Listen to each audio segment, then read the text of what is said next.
Hey guys, in this video you'll learn how to mix your kick and your bass together properly with the rest of your drums. The relationship of your kick and your bass together and your mix is the most important thing, so make sure to get it right from the get-go. This Ableton file, everything I do on it will be available for you for a free download in the link in the description below. So before we get started, don't forget to subscribe to this channel to stay up to date with my weekly music production tutorials.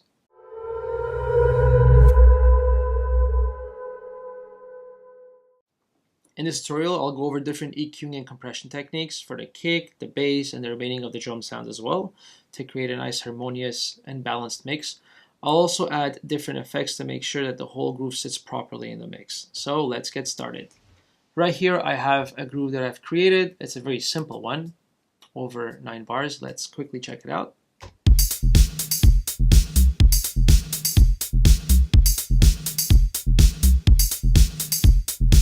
So let's hear all the individual stems one by one. So the kick, the bass, and then the drum elements.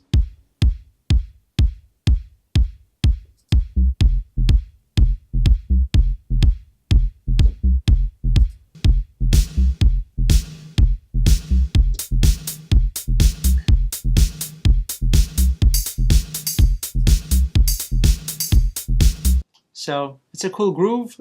I've quickly leveled the mix. What I want to do is I want to go over different EQing and compression techniques to kind of give you a vibe of how I do things. So let's start off by adding an EQ8 on the drums. So let's hold the drums and listen to what's happening. I tend to cut off or roll off anything that's below 30. I always start off that way. I don't need to EQ the kick much because starting off I tend to pick a kick that I like, that sounds good, that has the proper qualities to start off with. And I'll do the sculpting as I go. But for now, I'll just roll off the low sub end, the really low, anything below 30 Hz that we don't really need. As for the bass, we'll add an EQ as well.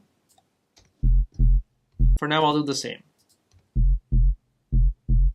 I like the mids that are going on, so it's fine. I'm not going to touch the mids and the highs for now. So I'm going to add a compressor because I'm going to sidechain my kick to my bass to leave room in the low end. The compressor, here we go. Click on the triangle, sidechain, and add it to the kick. Often I have a ghost track, so I could connect it to ghost. Let's change the visual. Let's hear both of them together. So I tend to go like about 3, 4, depending on what it is. I reduce the attack a bit when it comes to sidechaining a bass to a kick, reduce the threshold.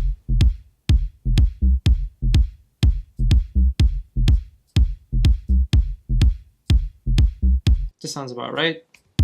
Without it, it's a bit louder, but we see we're peaking. It's taking a lot of low end. There's not enough room in your low end to have a kick and a bass full spectrum playing at the same time. So let's turn it on. So yeah, very straightforward for now. I always like to go in phases where I'll do my main EQing and then start adding effects and doing more the advanced processing down the line. So EQ compression is the easy way to go. Let's check out the snare. Let's put an EQ8 on this. I'll cut off whatever is low all the way up to the transient. I sometimes boost the transient depending on the sound. Maybe a tad if necessary. Reduce the highs if I want a bit more shimmer at the beginning. Same for my hi-hats. I'll add an EQ for now. As for the hi-hats, I'll softly roll off as I go in the lower ranges. So I'll pick the high pass, reduce it a bit in Q. And I don't want to remove too much because I don't want to lose the body of it. Let's hear what it sounds like if we overdo it. We don't want that. I want to keep a bit of the body of the cymbal sound.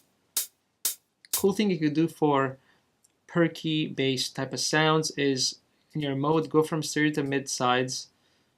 Now this is the mids. In the sides, low, remove the lows as well. And you see there's less signal in the sides versus the mid. So in the sides, if you decided to raise your highs in your midsection, in your mid view, right? In the sides, you could do the same, but don't raise the same frequency. Say raise about a bit before. This kind of adds a bit of a stereo vibe. It adds an interesting vibe to the sound. Let's add the other hi-hat as well. Same technique, high pass. Maybe make it just a bit clearer. So this is how it sounds like without the kick and the bass. And all together. So first things first, for a drum group, I'll put in a glue compressor because I want these sounds to stick a bit more together. So I'll do parallel compression, that's 50%. Sorry, 50 right here. For parallel compression in terms of drums, I wanna, because it's parallel, so 50% of the signal is being processed and 50% isn't, because I have that routing, the 50% that is compressed, I'll compress it very hard.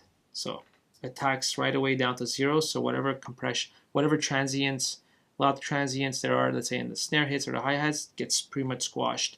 I'll reduce the threshold to have the dial jump in between 0 and 5, but closer to 5.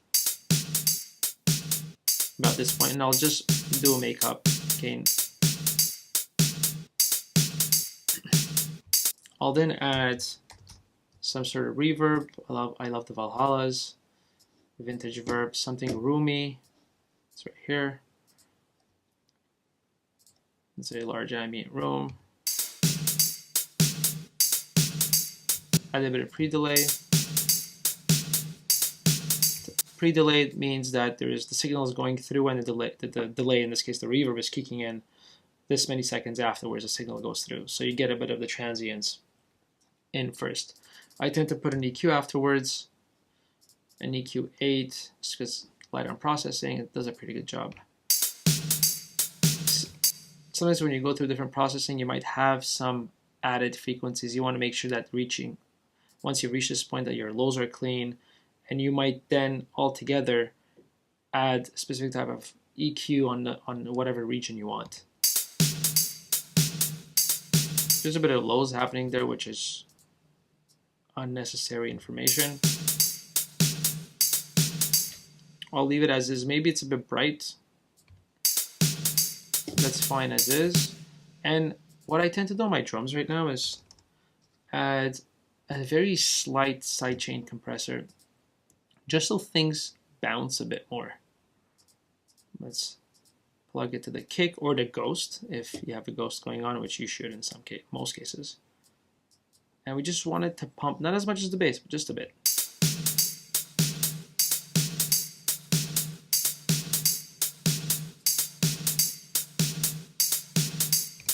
Yeah, that's pretty fine. That's pretty much fine. I could then send a bit of, I've already done it, I could send a bit of volume through the sends for the return channels. Makes sitting a bit better. Now, cool things you could do with your main hi-hat if you want, or with different perk sounds as well. You could duplicate it, pan 50 left, 50 right. Let's just put this at the bottom so we know that they're together. And then what you do is click on the D, which is the delay option that appears here in the column. And for the left or the right, whichever it is, add a couple of milliseconds of delay. And you'll see it's going to sound super wide. This is a great technique. I just don't do it too much though. It's a bit loud, so let's reduce the volume. It's pretty cool. And then what we could do is, if we want the second hi-hat to have some more interesting texture to it, we got the auto pan we could use, which is a native instrument it's a native effect, audio effect in Ableton. I'm gonna use the Broer Motion, which is right here, Broer Motion Stereo. I'll just put on the hi-hat.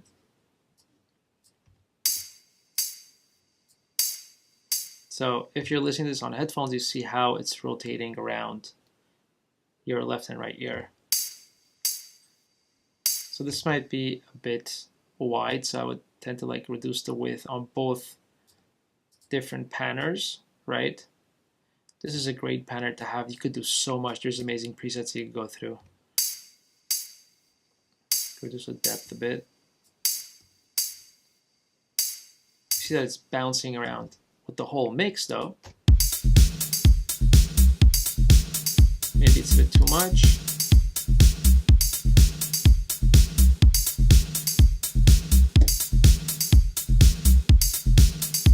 And you can also reduce it in the mix if you want it to be, if you don't want it to be too obvious.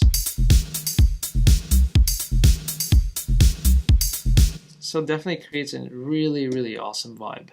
So here we go. This is what it sounds like all together.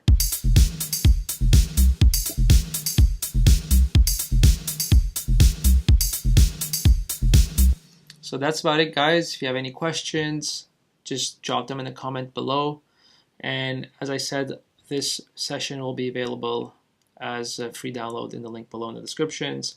Don't forget to comment and let me know if there's any topics that you guys want me to talk about, anything in specific you want me to clarify. I'll make a video about it as well.